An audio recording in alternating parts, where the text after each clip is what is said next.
For over 2 decades, Jay-Z has positioned himself as untouchable, the blueprint, the mogul, the billionaire who transcended hip hop and became an American institution. Jay is a smart guy. He analyzes other people and the moves they make, often without fully examining what has happened to him, his own transition, and the changes around him.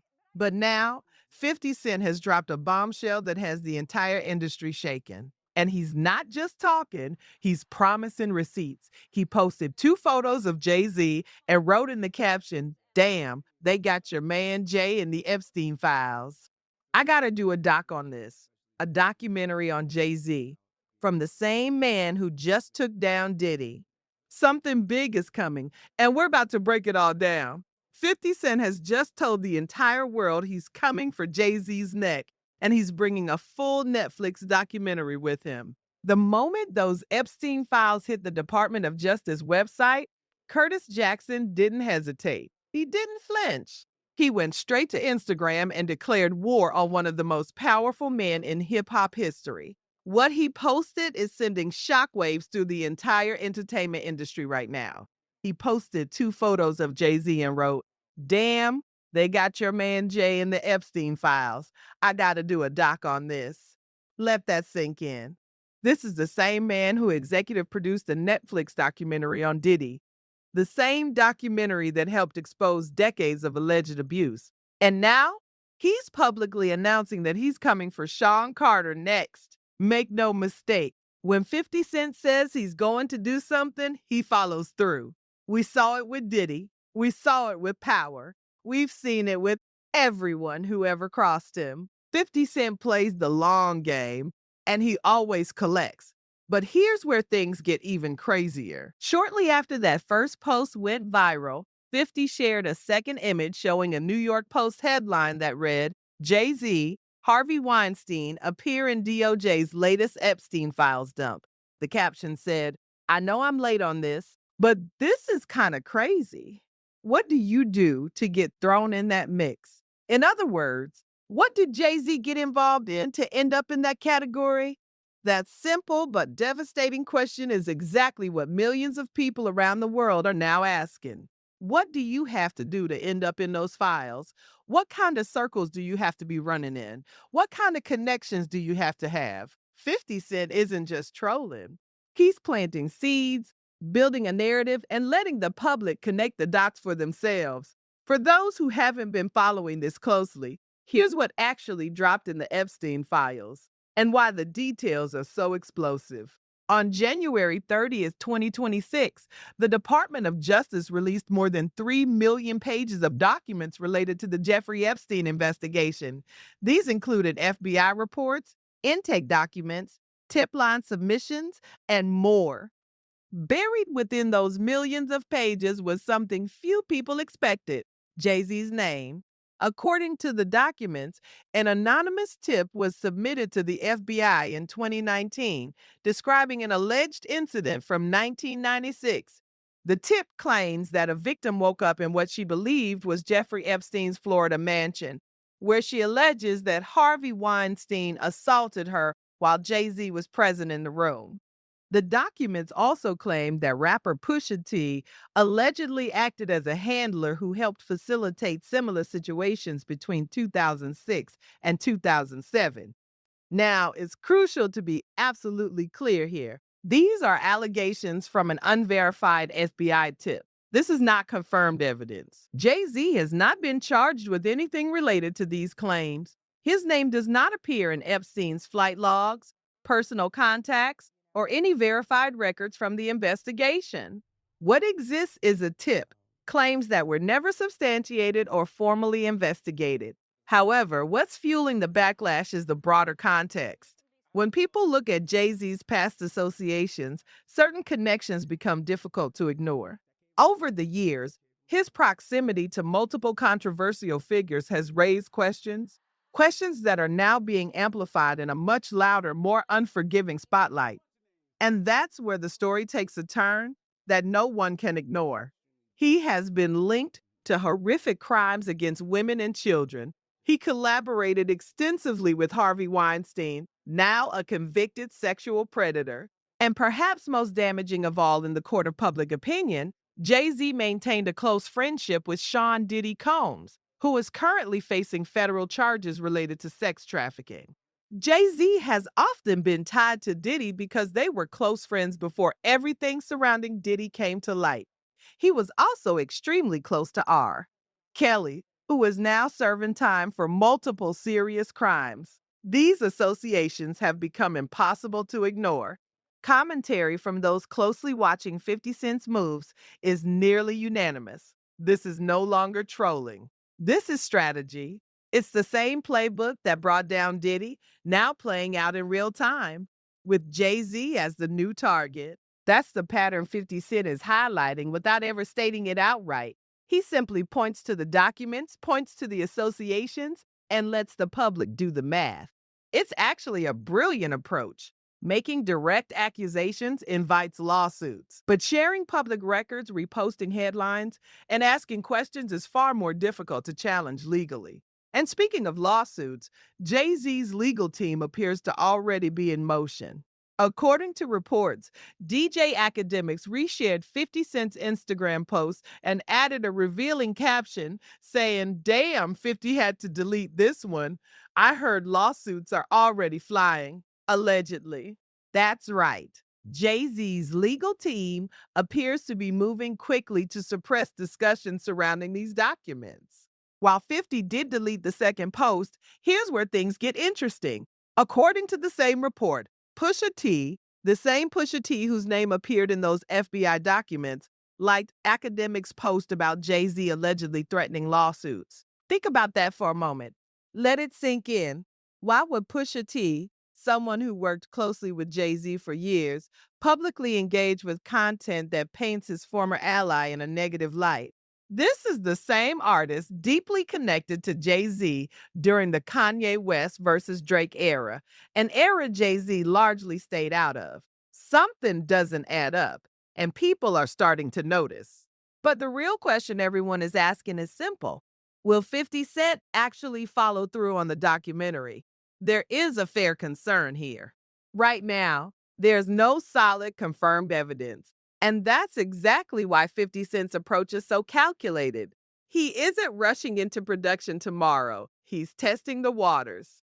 He's watching who speaks up, how Jay Z's team responds, and what information begins to surface. He's collecting receipts.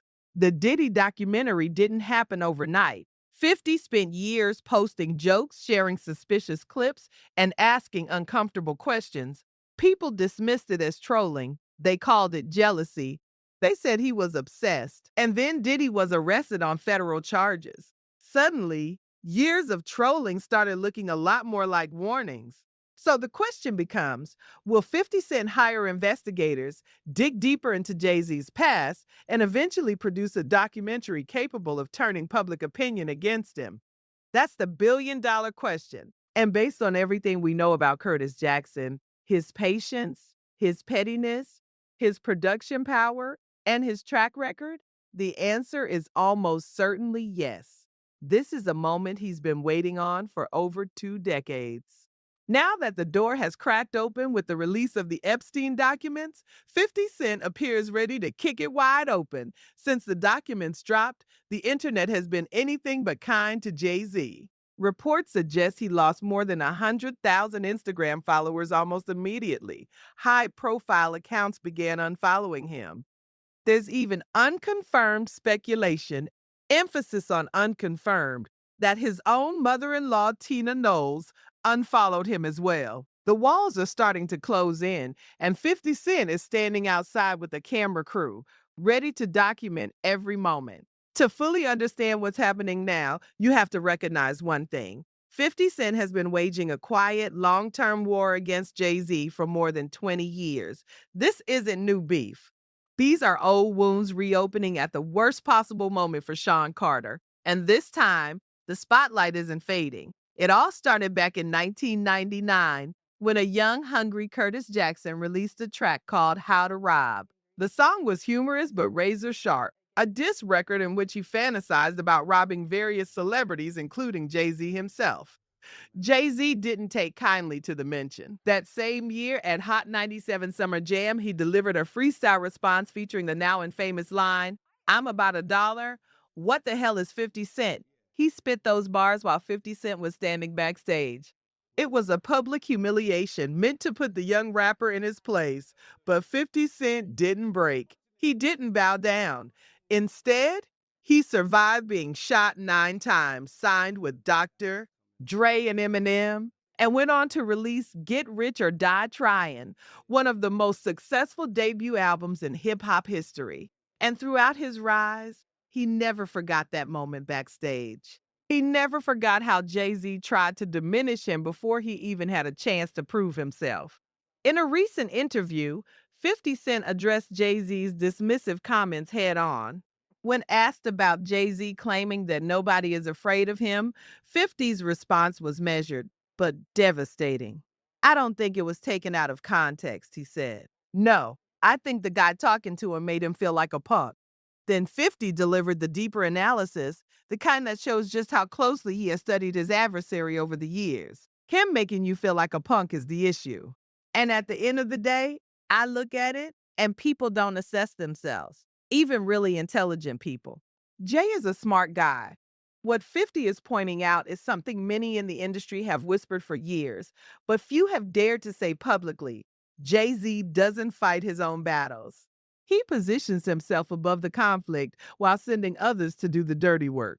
He always puts somebody in front of him, 50 explained. When Jadakiss came for him, he put Beanie in front of him, and Beanie went back and forth with Kiss. When Cameron came for him, he put True Life in front of him, and they went back and forth. For younger viewers who might not remember, here's what that means. When Jadakiss and the Lox were clashing with Rockefeller Records, it wasn't Jay-Z who stepped up lyrically, it was Beanie Siegel. When Cameron publicly challenged Jay-Z and questioned his street credibility, Jay didn't respond directly. Instead, Memphis Bleak and others handled the exchanges. Time and time again, Jay-Z avoided direct confrontation while maintaining his image as untouchable. But here's where it gets interesting. According to 50 Cent, that avoidance strategy has actually made Jay-Z more vulnerable, not less. He referenced moments like the MTV Awards, where chaos broke out and someone even rushed the stage during a Jay-Z performance. That moment shocked a lot of people. But 50's point was deeper. That level of disrespect only happens when people sense weakness, when they believe there won't be immediate personal consequences. In 50's view, that perception exists because Jay-Z spent decades cultivating an image of being above the fray. Ironically, that image has made him appear soft to people who don't respect corporate power. 50 contrasted that sharply with how he's perceived. Do something like that to me and I'll mess you up, he said.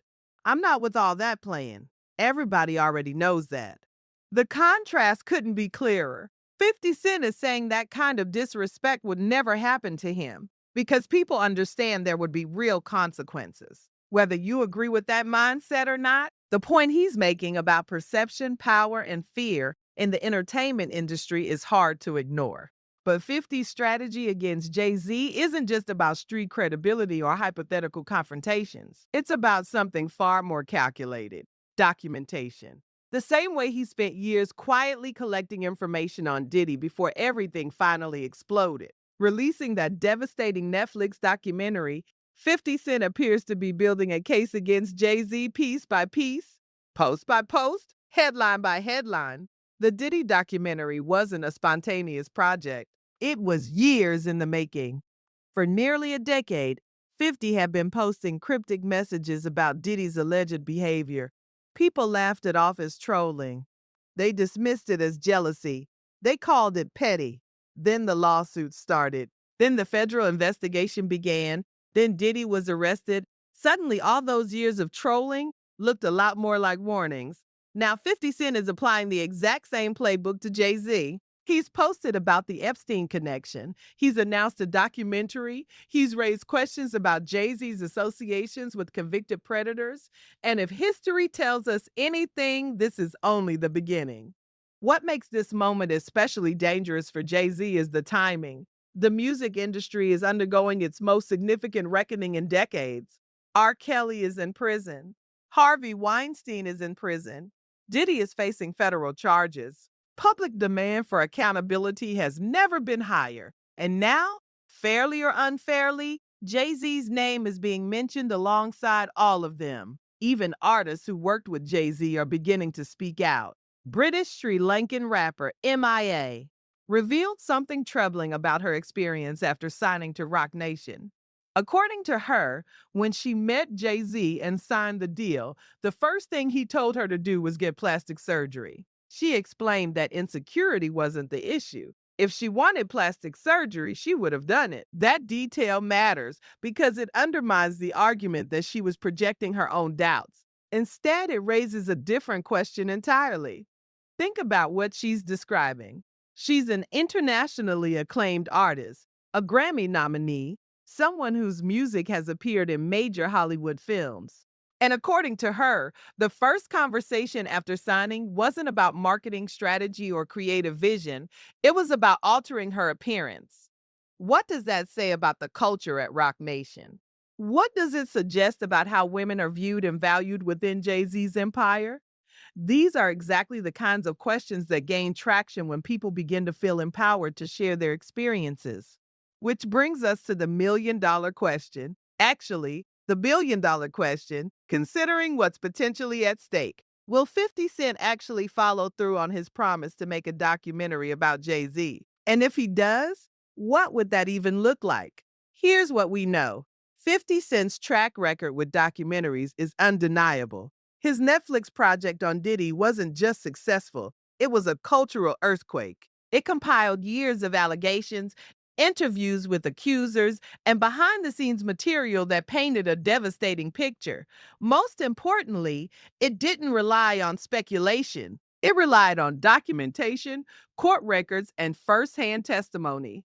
For a Jay Z documentary to have similar impact, several key elements would be required. First, there would need to be victims willing to come forward on camera. The Epstein files contain allegations, but they stem from an anonymous tip. That alone isn't enough to anchor a documentary. First-hand accounts would be essential. Second, there would need to be documentation. The Diddy documentary was powerful because it showed contracts, legal filings, settlements, and paper trails. Reaching that level with Jay-Z would be far more difficult, given his legal firepower and the airtight non disclosure agreements likely attached to Roc Nation deals. Third, and perhaps most important, 50 would need mainstream media involvement. The Diddy allegations gained traction once established journalists began investigating them. Without institutional backing, even the most explosive documentary can be dismissed as personal revenge. But here's what makes this situation different from typical celebrity beef: the Epstein connection changes everything. These documents were released by the Department of Justice. That gives 50 Cent a legitimate starting point that doesn't rely on rumors or old grudges. He can point to federal records and say, these documents exist, and these questions deserve answers. As YouTuber Diverse Mentality pointed out in his analysis, there's a clear pattern emerging in Jay-Z's associations. He was closely tied to Diddy. He was closely tied to R. Kelly. He worked closely with Harvey Weinstein. All three men have faced serious legal consequences related to abuse. That's not a conspiracy theory, it's a factual observation. Jay-Z collaborated extensively with R. Kelly when much of the industry was already aware of his behavior. He worked with Harvey Weinstein on multiple projects. He maintained a decades-long friendship with Diddy. At a certain point, the company you keep becomes part of the conversation. And that's exactly why voices like Jaguar Wright have gone even further, arguing publicly that figures at the very top of the industry, including Jay-Z, will eventually face their own moment of accountability. And if history is any guide, that moment may already be approaching.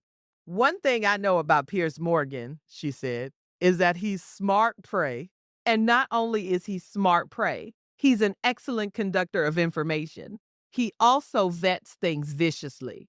What she's pointing out is critical. Mainstream media outlets are beginning to treat these allegations with real journalistic seriousness instead of dismissing them outright. The fact that Piers Morgan, a broadcaster known for being extremely cautious about litigation, allowed these claims to air suggests there was enough substance to withstand potential legal scrutiny.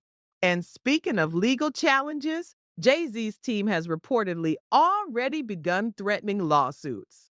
Multiple reports indicate that 50 Cent deleted his second Instagram post, the one featuring the New York Post headline, due to legal pressure being applied. But here's the thing about 50 Cent, he's been sued before, many times. He survived bankruptcy. He's gone up against corporate power at the highest levels. And he's still here, still speaking, still producing content that makes powerful people uncomfortable. The potential business impact on Jay-Z cannot be overstated. Jay-Z has built a multi-billion-dollar empire that extends far beyond music. Rock Nation manages some of the biggest artists in the world. He has partnerships with the NFL, LVMH, and multiple Fortune 500 companies. His Armand de Brignac champagne and Douce cognac brands rely heavily on his image as a polished, untouchable mogul. If that image becomes permanently stained by associations with Epstein, Weinstein, and the ongoing Diddy scandal, the financial fallout could be enormous. We're already seeing signs of corporate unease. Social media reports suggest that the NFL unfollowed Jay-Z on Instagram shortly after the Epstein files were released. While this hasn't been definitively confirmed, the mere fact that such rumors are circulating highlights how fragile Jay-Z's business relationships may be becoming. But perhaps the most dangerous development for Jay-Z isn't 50 Cent or social media backlash. It's the people within his own orbit who may start talking. As Jaguar Wright observed during her appearance on Piers Morgan, many of these artists appear to be running from their past.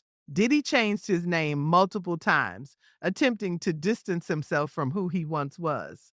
And now it seems Jay-Z may be trying to do the same. And that's exactly what we're seeing. Complete silence from the Carter camp, carefully curated family posts as if nothing is happening, a refusal to directly address any of the allegations. This strategy has worked before. Let the news cycle move on, let the public forget, maintain the image of being above the chaos. But this time feels different.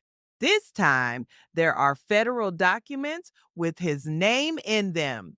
This time, there's a man with a Netflix production deal and a decades long grudge, publicly committing to an investigation. This time, mainstream journalists are asking questions that were once confined to fringe internet forums. The next few months will be critical if 50 Cent follows through. And everything in his history suggests he will. We can expect a slow, methodical buildup. More posts, more interviews, more potential witnesses coming forward. And eventually a documentary that could do to Jay-Z what surviving R. Kelly did to R. Kelly. Shift public perception so dramatically that continued support becomes impossible. As 50 himself pointed out, Jay-Z is smart enough to analyze everyone else's vulnerabilities, but seemingly blind to his own. He built a protective bubble that insulated him from criticism for years. But that same insulation may have prevented him from realizing how much the ground has shifted beneath him. You wouldn't have walked up there like that when I'm around, 50 said. People know I'm coming with something immediately if they do something crazy. That quote captures the fundamental difference between these two men. 50 Cent stays ready. He responds instantly. He isn't afraid of direct confrontation. Jay-Z, by contrast, has built his career on strategic silence and letting others fight his battles. But you can't send Beanie Siegel to deal with federal documents. You can't send Memphis Bleak to fight a Netflix documentary. At some point, Jay-Z is going to have to speak for himself. And when he does, every word will be measured against years of accumulated suspicion, questionable associations, and now his name appearing in the Epstein files. The walls are closing in. 50 Cent is circling. And for the first time in his career, Jay-Z appears to have no clear response. One thing is absolutely certain. This story is far from over. We'll be watching every development, every post, every legal move as it unfolds. Stay alert, because when that 50 Cent documentary drops, and based on everything we've seen, it's a matter of when, not if, you'll want to see it first. Until then, stay informed, stay critical, And remember, in an industry built on image, the truth always finds a way out. The controversy surrounding the Super Bowl performance becomes a case study in how legitimacy is negotiated behind closed doors. Eminem's reported insistence on inclusion contrasted with hesitation from decision makers, revealing how alliances operate when exposure is absolute. Talent was never the question, permission was. When one voice must validate another to access the world's largest stage, the real question becomes who truly controls the gate?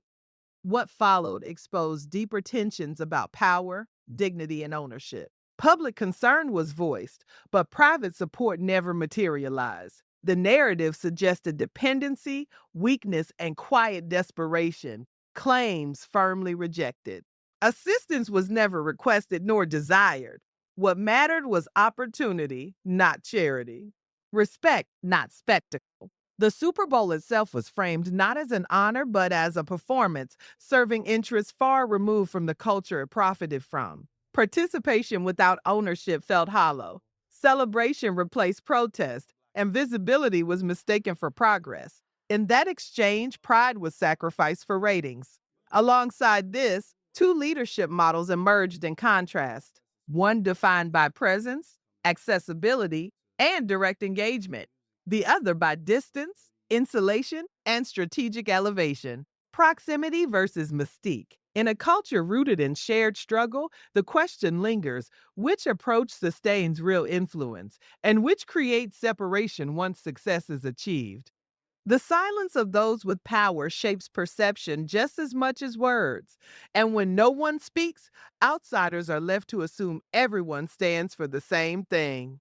That assumption, unchecked, becomes the narrative. What began as a lighthearted moment online quickly became part of a larger public reading. A screenshot circulated, Jay-Z with his family at a film premiere, and the timing sparked jokes, speculation, and commentary in real time. The moment was framed as deliberate, an image of stability and family values. Later, it became clear the appearance had been planned long in advance.